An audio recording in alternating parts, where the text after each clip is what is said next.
KCN में आपका स्वागत है। मैं किंग हमीद। जी सर, बताइए, आज आप जो है मैसूर में आए हैं, क्या कोई ख़ास मकसद है मैसूर आने का?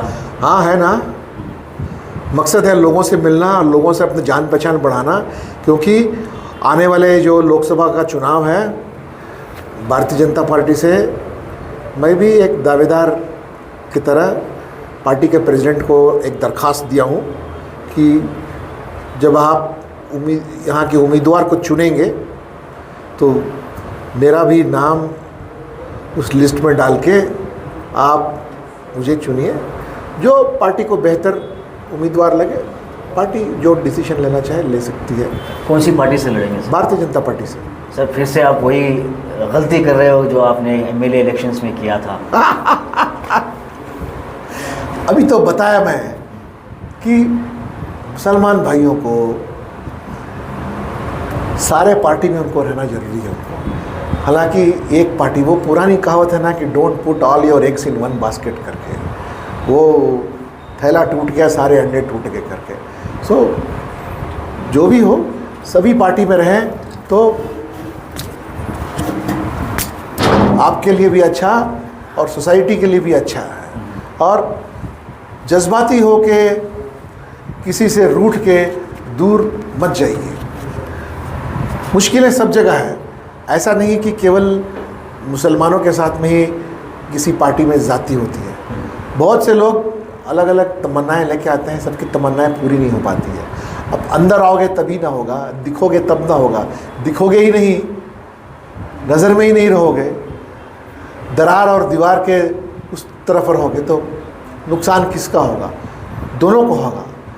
ज़्यादा नुकसान आपको होगा, पार्टी को भी नुकसान होगा, सरकार को भी नुकसान होगा, और सबसे ज़्यादा नुकसान किसको होगा? मुल्क को होगा। सर, बीजेपी मुसलमानों का साथ ही नहीं देती, हर हमेशा मुसलमान के खिलाफ काम करती है। आपको ऐसा लगता है, लेकिन बीजेपी में सी देखिए, हालांकि बीजेपी राइट विंग पार्टी है, बीजेपी में भी एक माइनॉरिटी विंग है ना। इसका मतलब क्या है कि वहाँ विंडो ऑफ अपॉर्चुनिटीज अवेलेबल।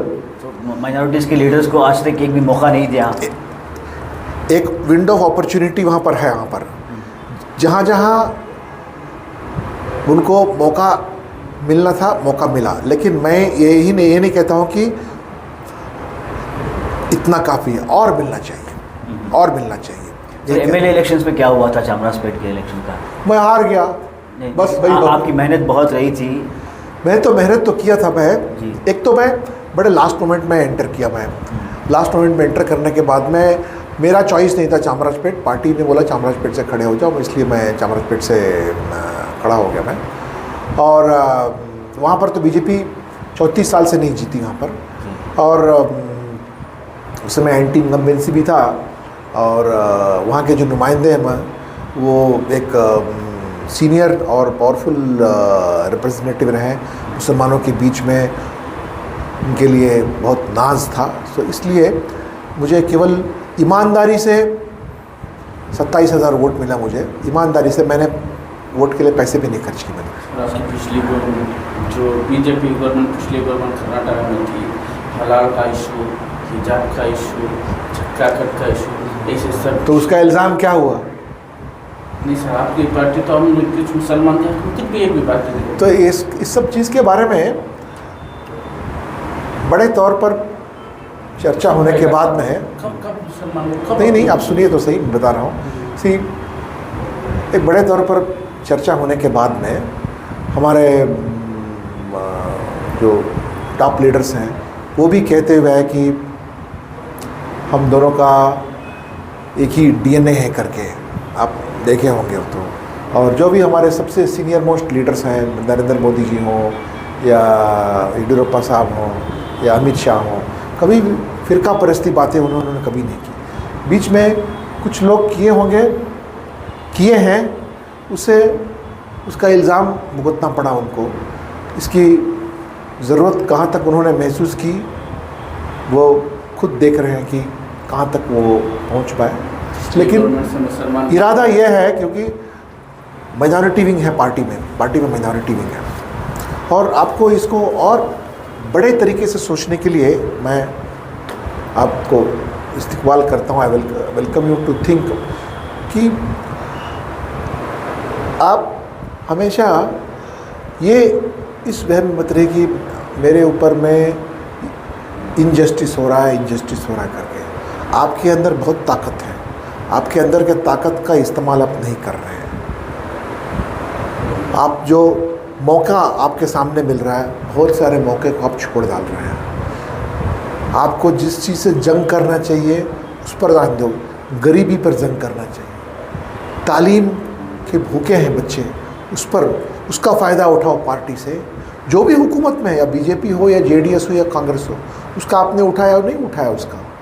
अब जितनी जो गरीबी है, जो मुसलमानी के बीच में जो गरीबी है, SC ST से भी बदतर है, वो आप साचार रिपोर्ट में आप निकाल के देखो। आप जिस चीज़ पर आपको ध्यान देना चाहिए उस पर आप ज़्यादा ध्यान दो, बाकी सब कुछ जो है उसके आप हकदार बन जाओगे यहाँ पर। इसलिए जो अलग अलग चीज़ जैसे आपने बताया हालात, आप उस पर ध्यान दो, बाकी ये सब चीज़ अपने आप रास्ते पर आ जाएगा सब।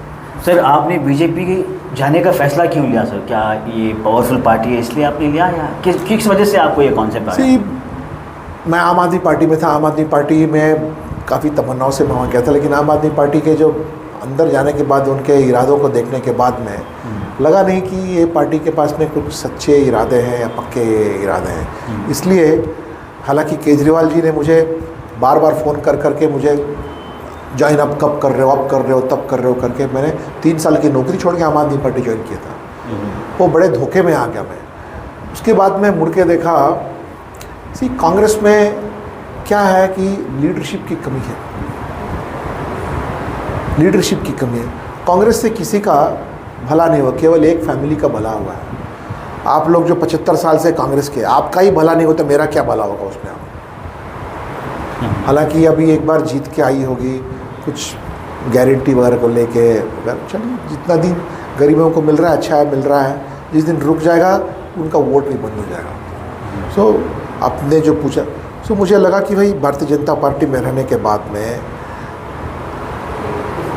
बहुत सारे लोगों को से वहम हो सकती है, तकलीफ़ें हो सकती है, क्योंकि ये सियासी मामला है। So difference of opinion will always be there. So over a period of time lot of things will get resolve हो जाएगा। क्योंकि जब प्रधानमंत्री जब बार बार बोल रहे हैं, मोदी जी, सबका साथ सबका विश्वास करके, टाइम पर आएगा ठीक हो। And at personal level I can contribute so much to bridging the gap. मैं अपना रोल से I can bring it closer. सो अगर छोटे छोटे तरीके से अगर शुरू करूँ तो शायद बाकी लोग भी साथ में सरमान है, क्योंकि इट इज़ एक आदमी से तो कुछ हो सही नहीं। तो एक बार शुरू करने के बाद में फाइनली इंसानियत जो है इस चीज़ को आगे बढ़ा देती है। अगर कोई शुरू ही नहीं किया तो कैसे शुरू होगा ये? सर, आपके हिसाब से एज एन इंडिविजुअल आप क्या चेंजेस ला सकते हैं सर? सबसे पहले हम लोग साथ बात कर सकते हैं, उठ बैठ सकते हैं और अंदर आइए, पूछिए, मौके का फ़ायदा उठाइए करके। उसके बाद धीरे धीरे सब कुछ बदल। मैं ये नहीं कह रहा हूँ कि मैं ये दूंगा वो दूंगा, लेके जाने वाले आप हैं। अब अंदर तो आइए पहले, अंदर आने के बाद में एक मैं यही कह सकता हूँ कि जहाँ मैं हूँ भारतीय जनता पार्टी में, एक ऐसा माहौल कायम कर सकता हूँ जिसमें कि सबको साथ रहने का एक मौका मिल सकता है करके। सर, थोड़ी देर पहले आपने कहा था कि मैसूर में मुसलमानों की तादाद बहुत ज़्यादा है, लेकिन बीजेपी को आपको जिताने से उनका क्या फ़ायदा होगा सर? जी फिर से पूछिए। आपने कहा था मैसूर में माइनॉरिटीज़ का बहुत ज़्यादा पॉपुलेशन है। ज़्यादा नहीं बोला, पॉपुलेशन सिग्निफिकेंट पॉपुलेशन है जो कि who are not connected with the leadership. Sir, मेरा एक सवाल था, आपका एक जुमला था मोदी जी का जुमला, सबका साथ सबका विकास सबका विश्वास। सही, जो पिछली गवर्नमेंट में हमने मंगलूर में एक हादसा देखने को मिला, जैसा कि हिंदू कार्यकर्ता की एक मर्डर होता है, जब उसके साथ ही साथ मुस्लिम का एक मर्डर होता है। जब हमारे president Basavaraj Bommai chief minister थे, जो हिंदू कार्यकर्ता के घर जाते पर मुस्लिम के नहीं, ये क्यों सर इतना भेदभाव हिंदू और मुस्लिम? आपका ऑब्जर्वेशन एकदम ठीक है। किसी हादसे के बाद में सबके साथ में हमदर्दी बताना बहुत ज़रूरी है। भैया इतना ही बता सकता हूँ। सर, राज्यसभा इलेक्शंस में आपको क्या लगता है सर, क्या होगा? देखते हैं क्या हो रहा है, सब लोग देख रहे हैं क्या होने वाला है करके। जैसे नहीं, कांग्रेस बहुत कॉन्फिडेंट है कि इस बार जो है 23 सीटों में जीत होगी, तो आपके हिसाब से आपको क्या लगता है? देखते हैं क्या होता है, देखते हैं क्या होता है। हर एक पार्टी में एक चीफ विप है, विप का हुक्म चाबुक मारने के, एक चाबुकधारी होता है, चाबुक मारने के बाद में क्या होता है करके देखते हैं।